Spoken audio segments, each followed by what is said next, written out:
Ladies, money is a beautiful thing. It's an awesome tool that you can use to make choices and to help other people around you. So work out if you have any aversions to it. They're called money blocks, and most of the time we don't even know we have them. So I want you to really think about when I mention the word money, what comes into mind for you? Does it make you feel awkward? For most of us, money is awkward, especially for women, because it's really quite new to all of us. Men have been practicing money for thousands of years, and let's face it, we are really the first generation that has had a level playing field on a legal front when it comes to money.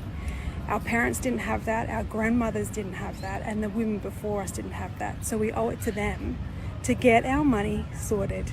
I know you can do it.